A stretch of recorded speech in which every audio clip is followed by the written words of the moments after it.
Okay, so power is just the rate of energy transferred. Okay, now rate just means per second. So basically power is how much energy is used every second by a device. So for example, a 10-watt light bulb would use 10 joules of energy every second. Okay, now the unit of power is the watt, named after James Watt, who did a lot of work with steam engines and got recognised in this way. And we write it normally as just a W. Okay, so if you ever get asked what is the unit of power, the answer is in the question, it's a watt. So if we have a look at these two light bulbs here, we've got a 10-watt light bulb and a 60-watt light bulb. Now this one, as we just said, that means that 10 joules of energy are being emitted per second, or used per second, I suppose, because not all light bulbs are efficient. So 10 joules of every second are being let out. Now the 60-watt light bulb, as you can probably guess, is going to be brighter because it's got a higher power rating.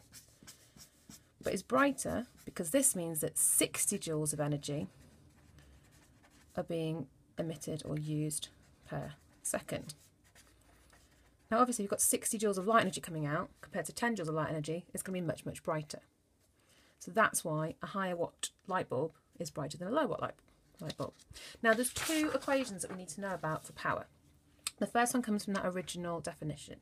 So we know that it's the rate of energy transfer, it's the amount of energy used per second. Therefore power, we can write it as just energy divided by time.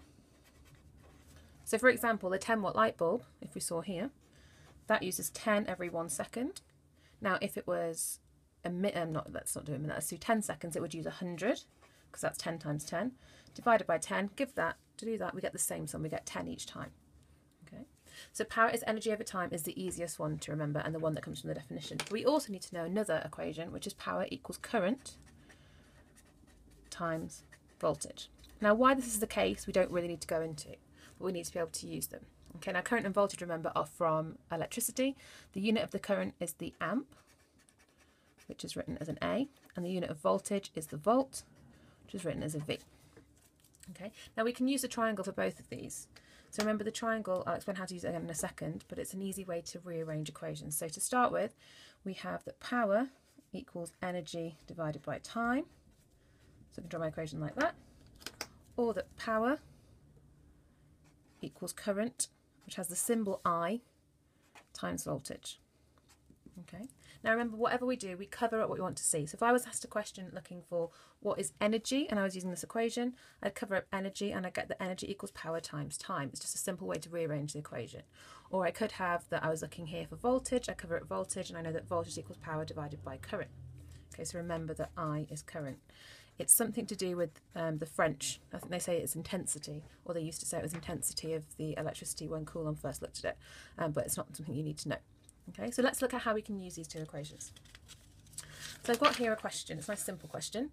A light bulb has a potential difference, that's what PD stands for, a potential difference of 5 volts running across it. So this must mean the voltage.